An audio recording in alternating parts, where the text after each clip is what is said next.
मेरे प्यारे छात्रगण, नवी कक्षा के प्रथम भाषा हिंदी कक्षा में आप सबको स्वागत है। बच्चों, पिछली कक्षा में हम हरिवंश राय बच्चन द्वारा लिखा पद की पहचान नामक पद्य के बारे में चर्चा किए हैं। पिछली कक्षा में यह पद्य हम समाप्त भी कर चुके हैं। आज की कक्षा में उसके प्रश्नोत्तर और एक और नया पद के बारे में चर्चा करने वाले हैं।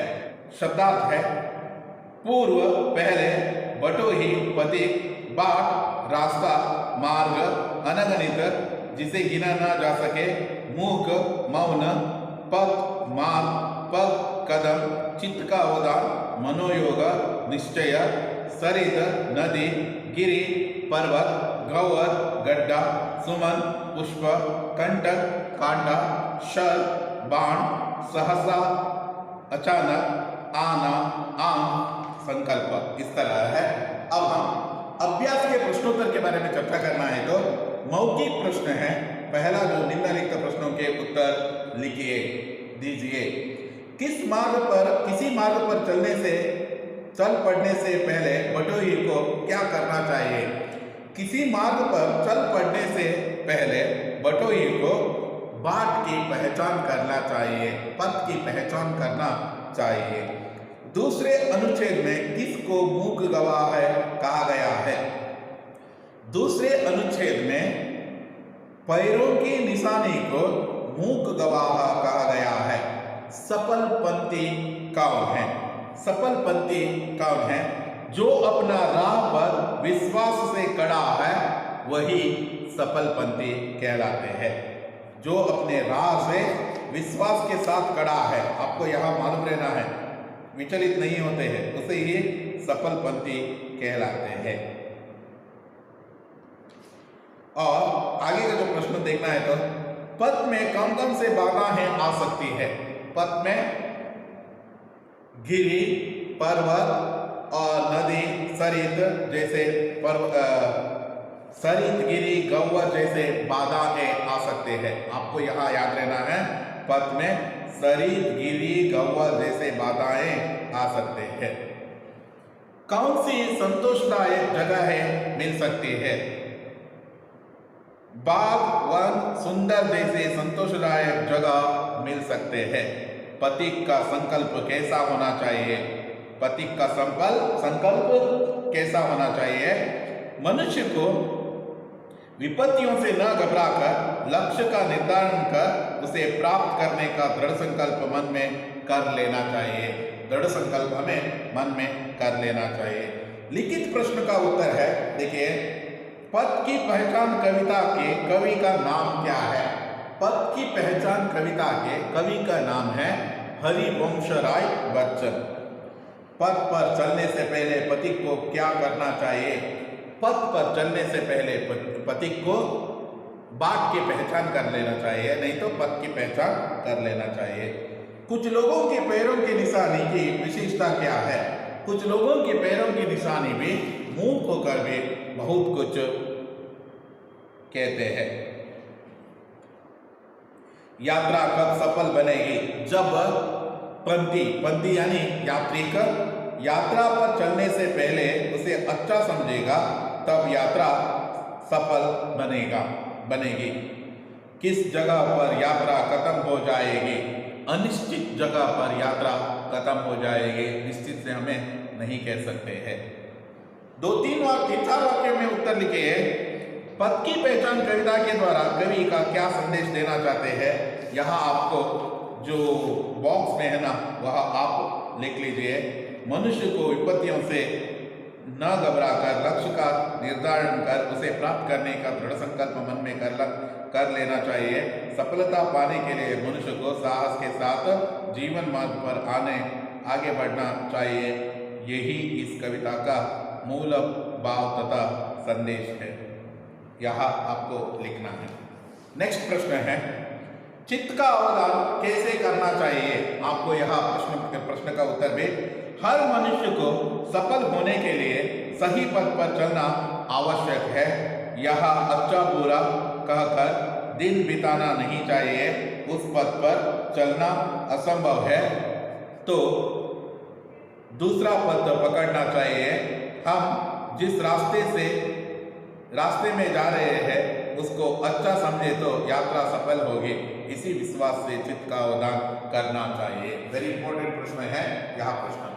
कवि के अनुसार जीवन पथ में आने वाले बाधाएं और कठिनाइयों का परिचय दीजिए। जीवन पथ में सुख दुख तो सामान्य है। जीवन के पथ पर शरीर गिरी गव्वर जैसे बाधाएं आ सकती है और सुंदर वन उपवन जैसे सुख भी आ सकते हैं, लेकिन यह सब अनिश्चित है। कब आती है और कब जाती है मालूम नहीं होता। जीवन एक अनिश्चित का भंडार है। उसमें शरीर गिरी गव्वर जैसे दुख और सुंदर वन उपवन जैसे सुख आना भी अनिश्चित है। दूसरी, यह जीवन यात्रा कब खत्म होती है यह भी अनिश्चित है। जीवन में कौन मिलता है और कौन छूटता है यह भी अनिश्चित है। इस तरह अनिश्चित के बारे में कवि कहा है। भाषाभ्यास है। विपरीतार्थ शब्द लिखिए। ज्ञात अज्ञात, मूक अमुक, अर्थ अनर्थ, संभव असंभव, सफल असफल, विश्वास अविश्वास। एक शब्द लिखिए।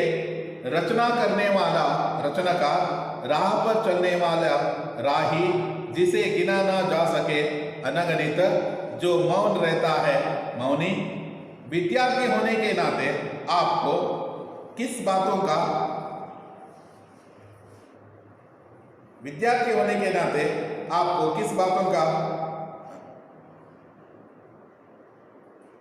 का संकल्प करना चाहिए। कोई 4 संकल्प लिखिए।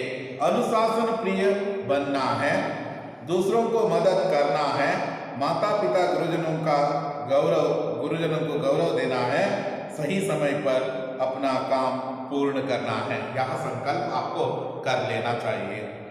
आप कौन से विश्वास लेकर स्कूल से जाते हैं? आपके विश्वास को सफल बनाने में आपको कौन सहयोग देते हैं? हमें जीवन में सफल बनना है। अच्छी तरह से पढ़ाई करके सफलता की ऊंचाई चुना है। हमारे विश्वास को सफल बनाने में हमें माँ बाप, परिवार के सदस्य, गुरुजन और मित्रगण के सहयोग चाहिए। यह सभी आपको लिखना पड़ता है। पाठ 13 कन्यादान एक नया पद्य है।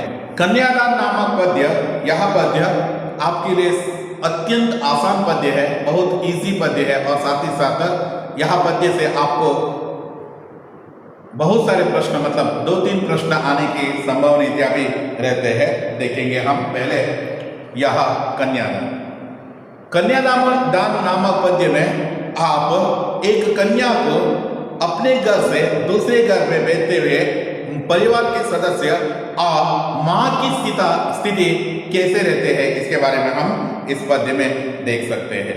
कन्यादान नामक पद्य ऋतुराज द्वारा लिखा हुआ एक सुंदर पद्य है, मनोवैज्ञानिक पद्य है, सामाजिक स्थिति को चित्रित करने वाले पद्य है।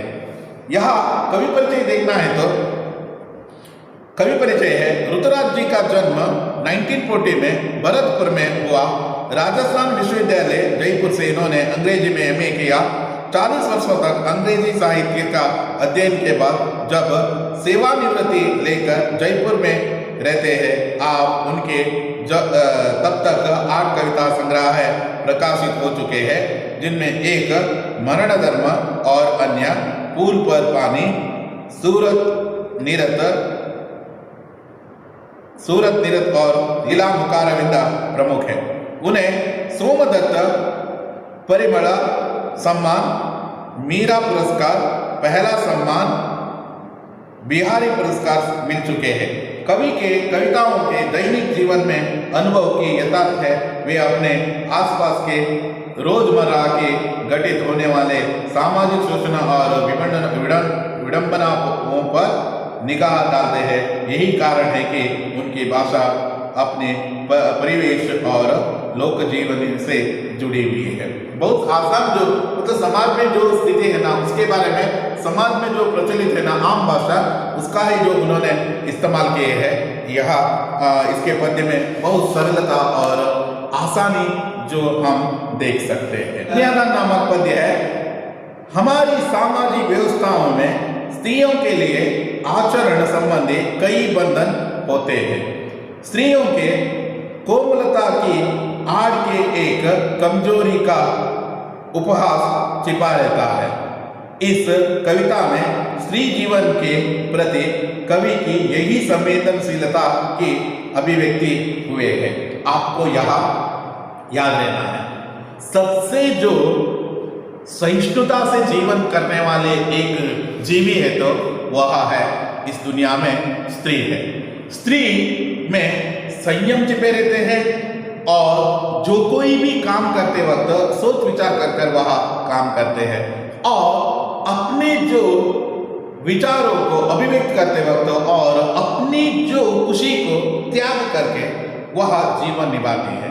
बहुत कुछ ऐसा जो मतलब छोटे जो बच्चों से लेकर बड़े हुए हैं उन बूढ़ों तक, बड़े बूढ़ों से तक स्त्रियों में एक विशेष भाव और प्रेम और उनकी जो त्याग का भाव हमें देखने के लिए मिलते हैं।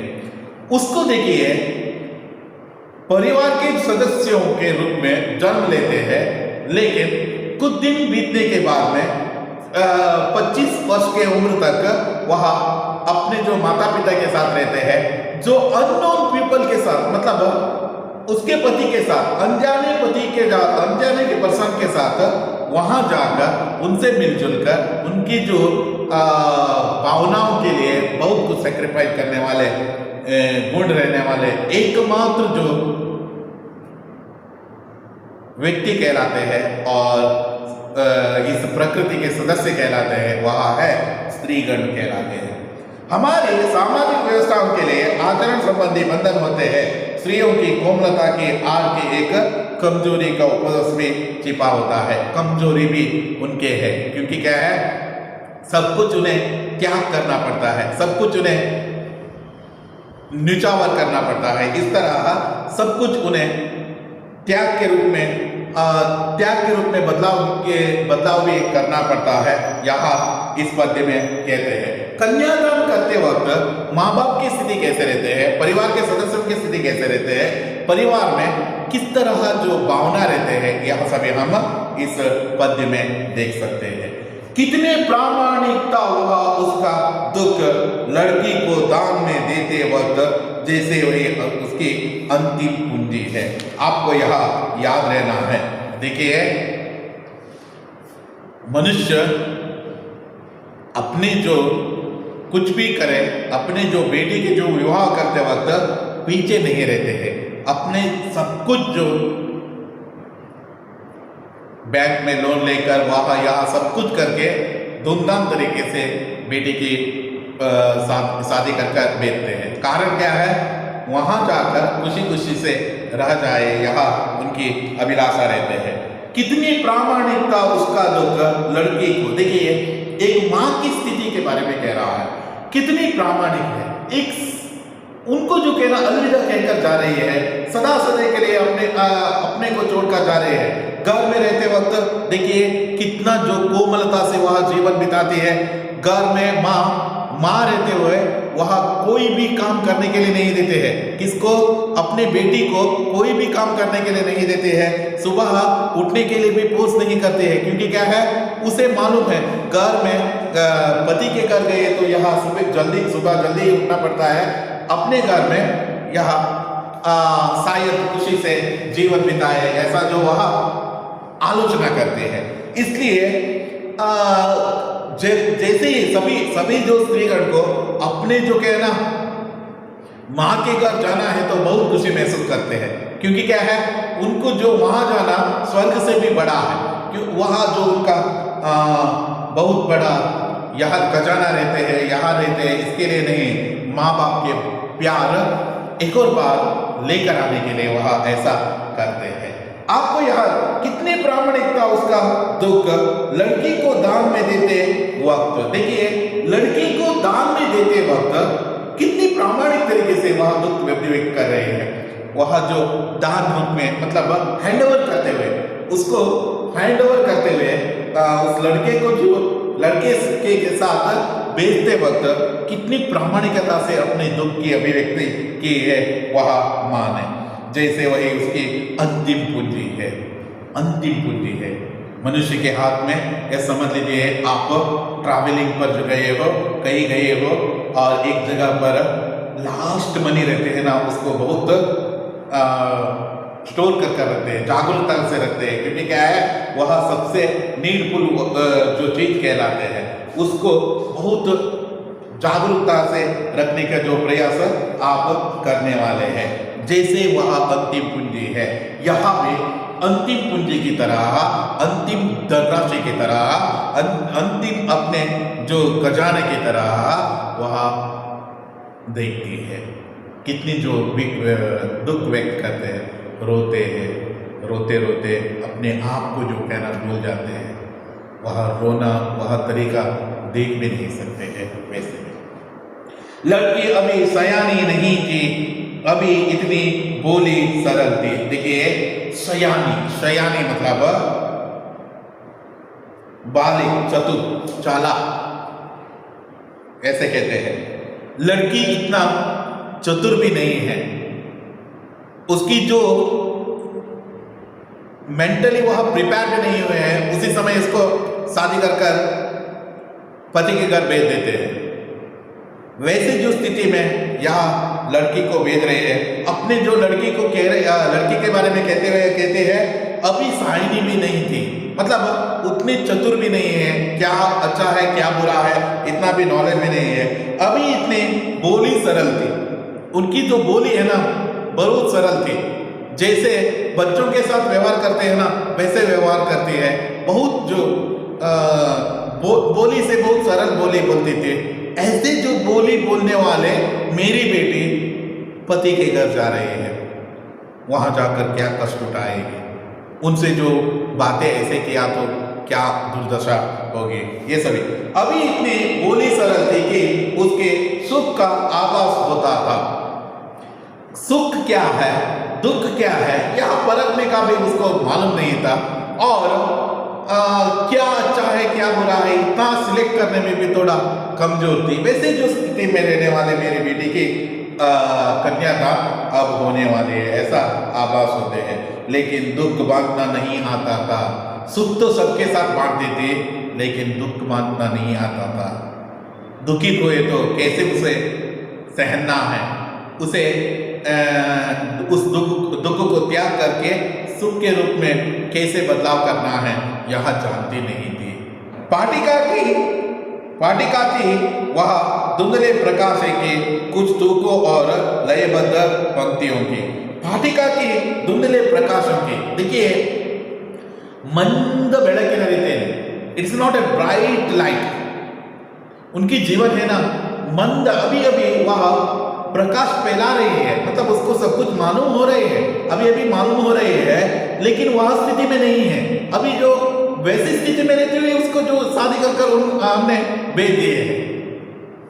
और कुछ तूकों और लयबद्ध पंक्तियों की पाटिका थी, बोलने वाली थी और बात करने वाले थे, और शिष्या थे, पढ़ने वाली थी, सीखने वाली जो लड़की को हमने शादी कर भेजे हैं। कुछ तूकों और लयबद्ध पंक्तियों की, अभी अभी वह पढ़ रही थी, पढ़ते पढ़ते रहने वाले लड़की को हमने शादी कर भेजा है। इसका मतलब है अपनी माँ की जो हृदय में यह सब कुछ भावना जो जागृत हो जाते हैं, माँ और पिता की जो हृदय में यह भावना जागृत हो जाती है। मेरी बेटी तो उतना जो बड़ी नहीं हुई थी, ऐसे जो छोटी उम्र में ही मैंने उसका शादी कर पति के घर भेज दिया, वहाँ जाकर क्या करेगी, कैसे जो संभालेगी अपना परिवार, ये सभी आलोचना यहाँ कर रहे हैं। माँ ने बेटी को कहा, देखिए माँ ने बेटी को कहा, क्या कहते हैं, देखिए बहुत सुंदर जो 3-4 बात कह देते हैं, क्या कहते हैं देखिए। माँ ने कहा पानी में जानकर अपने चेहरे पर मत रीझना, आग रोटियां सेंकने के लिए जलने के लिए नहीं है, वस्त्र आभूषण शाब्दिक क्रमों की तरह बंधन है स्त्री जीवन के। कितना अद्भुत जो शब्द उनके मुंह से निकले हैं, देखिए माँ ने कहा, माँ सदैव जो ऐसे हित वचन देते हैं, लेकिन लड़कियां ही वह लेते वक्त एंग्री रूप में लेते हैं। हमें अच्छा नहीं करते हैं, हमारा गलती को भी ओरली पकड़ लेते हैं, हमें बुरा सोचती है, माँ हो तुम, मेरी माँ हो, मुझे सपोर्ट नहीं करते हो, ये सभी जो बातचीत आते हैं, ये सबका जो मामूली बात है, ये तो कॉमन है, ये तो कॉमन है। फिर भी यह जो कहना वह छोड़ती नहीं है। माँ अपनी बेटी को सतर्क करने के लिए सदैव जो ऐसे उपदेश देते ही रहते हैं। माँ ने कहा कि पानी में जानकर अपने चेहरे पर मत रीझना, मोहित होना। रीझना मतलब मोहित होना, ऐसा कहते हैं। रीझना मतलब मोहित होना। पानी को अपने चेहरे पर ऐसे फेंक कर मैं कितना ब्यूटीफुल हूं, और पानी में अपने चेहरे देखकर अपने आप को कितना ब्यूटीफुल हूं मैं, ऐसा भ्रम में आप मत डूबो। आपसे भी जो सुंदर है, अपने सौंदर्यता के बारे में गर्वित नहीं होना है, अपने सौंदर्य के बारे में अहंकारित नहीं होना है, अपने सौंदर्य को ऐसे जो अहंकार के रूप में स्वीकार नहीं करना है, अपना जीवन बर्बाद नहीं करना है। अपने चेहरे पर मत रीझना, मोहित नहीं होना है। अपने आप का, अपना सौंदर्य को देखकर अपने आप मोहित नहीं होना है। आग रोटियां बनाने के लिए तुम अपने सौंदर्य के बारे में, अपने पति के घर गए तो सौंदर्य के बारे में देखना नहीं है। वहां तो क्या करना है तुम्हें? रोटी है, रोटी बनाना है, काम करना है, काम करना है। रोटी बनाना है मतलब काम करना है। ये सभी सौंदर्य, ये सभी बाद में है। आपका जो कहना आग रोटियां सेंकने के लिए है, जलने के लिए नहीं है। सेंकने के लिए, रोटी तो बनाने के लिए है, आपको जलाने के लिए नहीं है। ಬೆಂಕಿ ಇರುವುದು ರೋಟಿಯನ್ನ ಮಾಡಲಿಕ್ಕೆ, ಅದನ್ನ ನಿಯಮಿತವಾಗಿ उल्टा पलटा ಹಾಕ್ತಾ इरಬೇಕು। वैसे किया तो वह सही मात्रा में आपको वैसे तैयार हो जाते हैं, आपके लिए तैयार हो जाते हैं। लेकिन वही जो रोटी उसके अंदर जो कहना वैसे ही रखा तो बर्न हो जाते हैं और जलकर राख हो जाते हैं। यह आपको मालूम रहना है किस समय वहां उल्टा करना है, ये सब कुछ आपको मालूम रहना है, ऐसा कहते हैं। जीवन का पाठ है यहाँ, ये सभी कैसे रहना है यहाँ भावना है। वस्त्र और आभूषण शाब्दिक भ्रमों की तरह है। वस्त्र लड़कियों का अत्यंत प्रिय है। एक तो आभूषण है, दूसरा तो वस्त्र है। वहां जो आभूषण देते हैं ना, उन पर फिदा हो जाते हैं। जो वस्त्र देते हैं ना, उन पर फिदा हो जाते हैं। उनको जो मतलब उनकी जो दुनिया में वह किसी और, मुझे बॉयज की तरह बाइक चाहिए, कार चाहिए, वह चाहिए, यहाँ चाहिए, लैपटॉप चाहिए, मोबाइल चाहिए, ये सभी इसमें नहीं आनंद नहीं लेते हैं। उनकी जो विशिष्ट जो वह गुण है, वह चाहते हैं वन एंड ओनली आभूषण। आभूषण नहीं तो वस्त्र।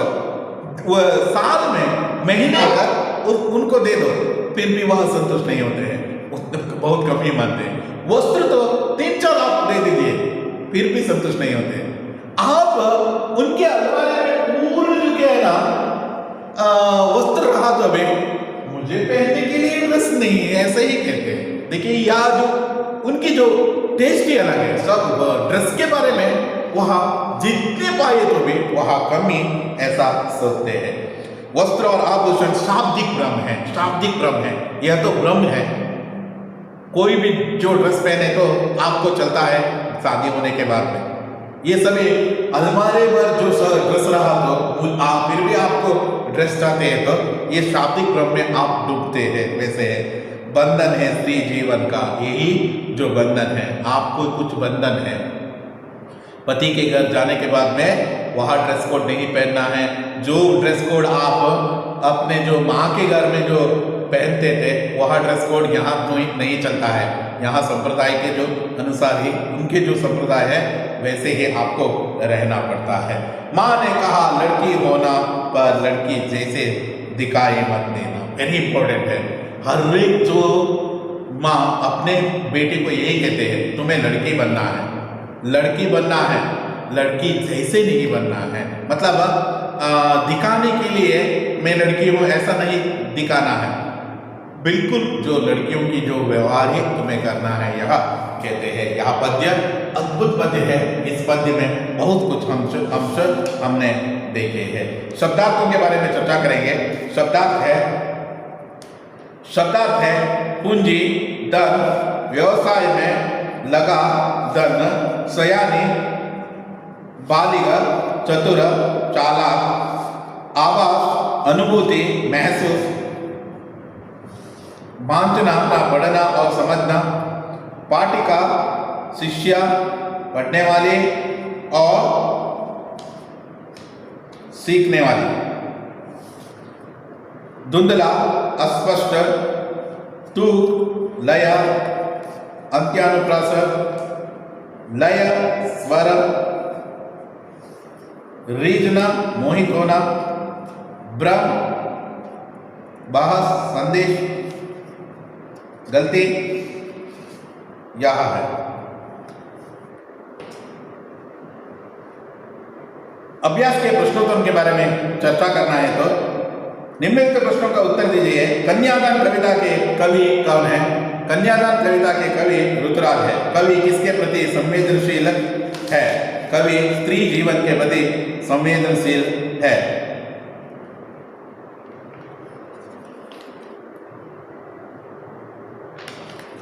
और स्त्रियों के प्रति कवि के प्रमुख कविता संग्रह का नाम लिखिए।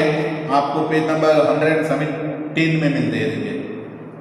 कविता संग्रह प्रकाशित हो चुके हैं, जिनमें एक मरण धर्म और अन्याय, पूर्व पर पानी, सूरत निरत और लाल मुकारविंदा प्रमुख है। वाक्य में उत्तर लिखिए। माँ का दुख कब प्रामाणिकता? लड़की को दान में देते वक्त माँ का दुख प्रामाणिकता। लड़की का स्वभाव कैसा था? लड़की अभी साइनी नहीं थी, इतनी भोली सरल थी। लड़की क्या नहीं जानती थी? लड़की दुख बांटना नहीं जानती थी।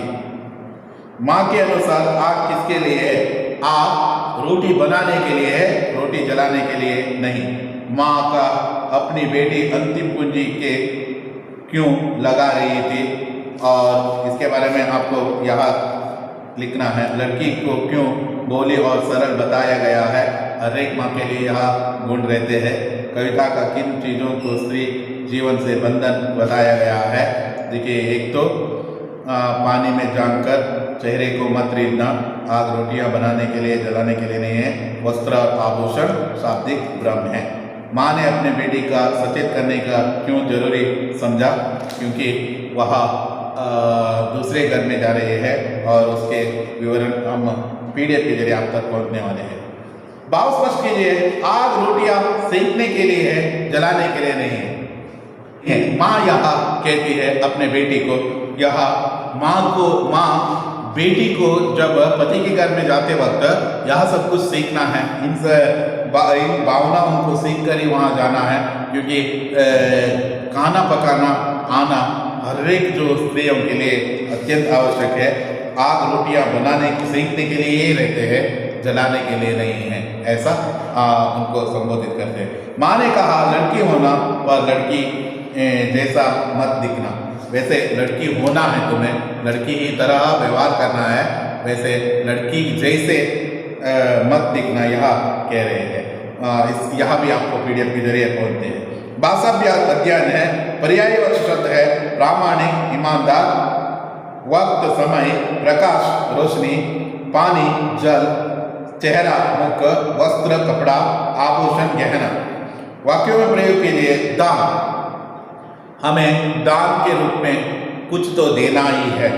पूंजी, हमारे पूर्वजों ने हमारे लिए बहुत कुछ पूंजी छोड़ कर गए हैं। आभास, समय के महत्व के बारे में हमें आभास रहना है। रीझना, लड़कियों को अपने मुख पर रीझना नहीं है, मतलब अपने जो चेहरे के सौंदर्य को देखते हुए वह उनको रीझना नहीं है। जलना, आग रोटी बनाने के लिए रोटी जलाने के लिए नहीं, जीवन संघर्षों से भरी हुई है। अन्य लिंग रूप लिखना है, लड़की लड़का, सयानी सयाना, बोली बोला, पाटिका पाठक, माँ बाप, स्त्री पुरुष। इस कविता में लोक वाले शब्द प्रयुक्त नहीं है। किसी भी अन्य कविता में 5 तुक वाले शब्दों को चुनकर लिखिए। आप पिछले जो पद्य का यहाँ लिख सकते हो, नहीं तो मैं लौटूंगी नहीं, वैसे उसमें देखिए स्त्री हूँ ली है, ली नहीं, दिए दिए, वह नहीं चाहिए। और अन्य कविता में आप देख लीजिए, लास्ट टाइम में राइमिंग वर्ड्स की तरह आने वाले पद्यों को लिख लीजिए। यहाँ है इस पद्य के प्रश्नोत्तर तथा पद्य शब्दार्थ है। इनके पैटर्न के बारे में एक बार चर्चा करेंगे। Pattern of first language class 9। यहाँ कौन कौन से जो प्रश्न आपको पूछने की संभावना रहते हैं, यहाँ पे पहले देखेंगे, उसके बाद में हम प्रश्नोत्तर और एक और पद्य के बारे में चर्चा करेंगे। बहुविकल्पीय प्रश्न 4 रहते हैं, 1 मार्क रहते हैं। इसके लिए ऑप्शन रहते हैं, आपको मालूम है, ये सभी आपको मालूम है। अनुरूप शब्द 2 रहते हैं, वहां भी पहले 2 शब्द का जो संबंध जानकर तीसरे शब्द के बारे में आपको देखना है। एक वाक्य में उत्तर लिखिए, 4 रहते हैं। यहाँ भी आपको 4 मार्क के लिए 1-1 मार्क का प्रश्न रहते हैं। 2-3 वाक्यों में उत्तर लिखिए, 3 रहते हैं। तीनों की तीनों भी आपको प्रश्न का उत्तर लिखना पड़ता है। कवि या लेखक परिचय, लेखक परिचय भी पूछ सकते हैं, कवि परिचय भी पूछ सकते हैं, और नहीं तो कौन कौन से जो कवि परिचय और लेखक परिचय आपको है, ये सभी पढ़कर रखिए। आपको वह सभी महत्वपूर्ण है, मैं यहाँ इंपॉर्टेंट है वहाँ इंपॉर्टेंट यहाँ नहीं कहने वाला हूँ। सभी जो कवि या लेखक परिचय सबसे महत्वपूर्ण आपको कहलाते हैं। कोई भी, चाहे कोई भी हो, जाकिर हुसैन हो और लियो टॉल्स्टॉय हो, बाबू गुलाब राय हो,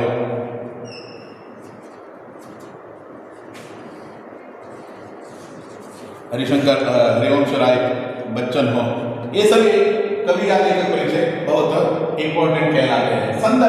संदर्भ में 2 प्रश्न पूछते हैं, दोनों प्रश्न भी महत्वपूर्ण कहलाते हैं।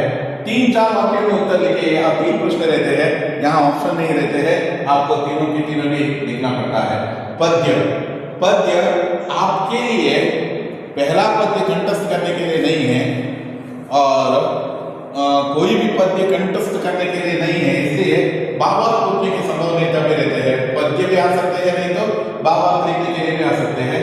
यहाँ आपको देखना है, भावार्थ, पद्य का भावार्थ लिखने के लिए आते हैं।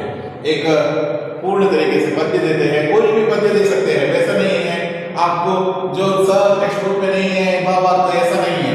कोई भी प्रश्न पूछे तो कोई भी पद्य का जो भावार्थ पूछने के लिए कहा तो आपको पूर्ण तरीके से इसका एक्सप्लेनेशन करना है। गद्यांश भी आपको पढ़कर लिखना है। एक गद्यांश देते हैं, पैसेज देते हैं, उसके अनुसार ये प्रश्न रहते हैं, 3 प्रश्न, उस 3 प्रश्न का प्रश्नोत्तर लिखना है।